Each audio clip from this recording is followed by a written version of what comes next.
नमस्कार।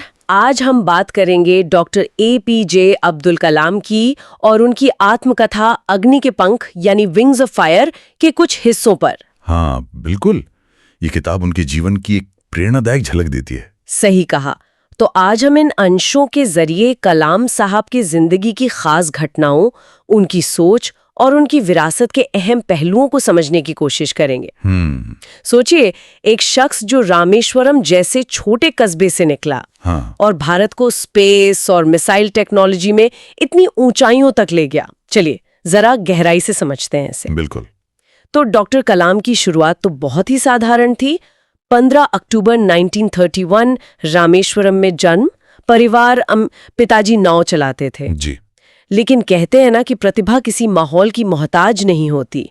बचपन से ही उनमें जानने की, सीखने की एक गजब की इच्छा थी। बिल्कुल। और ये भी सुनने में आता है कि परिवार की मदद के लिए उन्होंने बचपन में अखबार भी बांटे। हाँ बिल्कुल। स्कूली पढ़ाई में भी थोड़ी मुश्किलें आईं। पर वहीं उनकी मुलाकात हुई श्री शिव सुब्रमण्यम अय्यर से, उनके शिक्षक। अच्छा। वो शायद उनके पहले गुरु थे जिन्होंने उनमें विज्ञान की वो पहली चिंगारी जलाई। हाँ, और वो चिंगारी फिर रुकी नहीं।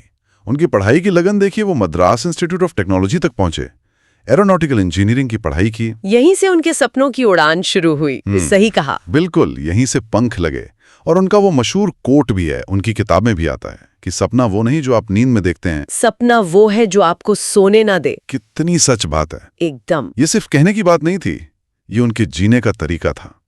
इसी जुनून के साथ फिर उन्होंने DRDO ज्वाइन किया। हाँ, और DRDO के बाद वो इसरो गए और यहाँ कहानी और भी दिलचस्प हो जाती है ना? बिल्कुल।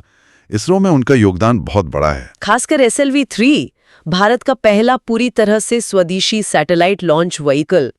उसके प्रोजेक्ट डायरेक्टर थे वो। जी हाँ, ये एक मील का पत्थर था। भारत उन कुछ देशों में शामिल हो गया जो खुद सैटेलाइट लॉन्च कर सकते थे।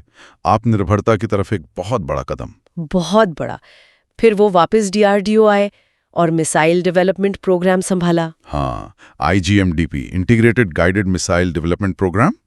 अग्नि, पृथ्वी, त्रिशूल, आकाश, ये सब उसी दौर की देन है। और इसीलिए तो देश ने उन्हें नाम दिया मिसाइल मैन ऑफ इंडिया। बिल्कुल सही। पर देखिए, ये सफर आसान नहीं था। जो बात उनकी कहानी को खास बनाती है वो है मुश्किलों को देखने का उनका तरीका। किताब के अंश बताते हैं कि वो असफलताओं से घबराते नहीं थे, बल्कि सीखते थे। वो खुद कहते हैं, मैं असफल हुआ लेकिन मैंने हार नहीं मानी। कितनी बड़ी बात है ये। हाँ, हर असफलता ने मुझे कुछ नया सिखाया।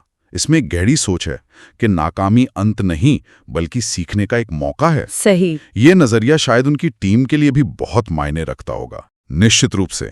और उनकी कहानी उन सभी युवाओं के लिए प्रेरणा है जिनके पास साधन कम हैं पर सपने बड़े हैं, कि लगन हो, सोच सही हो तो कुछ भी मुमकिन है।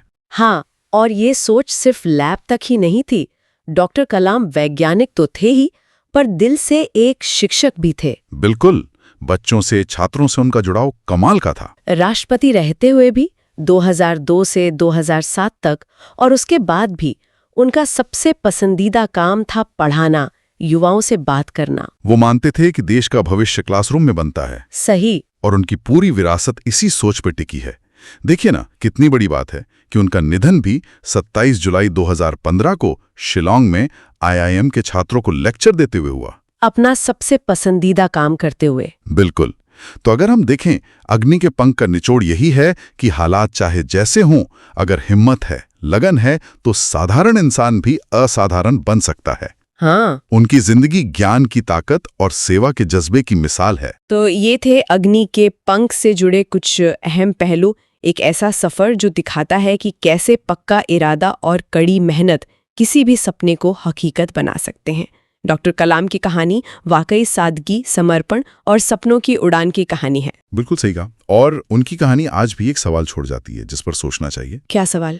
कि आज की इस तेज भागती दुनिया में युवाओं के लिए डॉक्टर कलाम के सपनों पर जोर देने का और ज्ञान हासिल करने की उनकी लगन का क्या मतलब है, और ये सोच हमारे भविष्य को कैसे बेहतर बना सकती है। ये वाकई सोचने वाली बात है।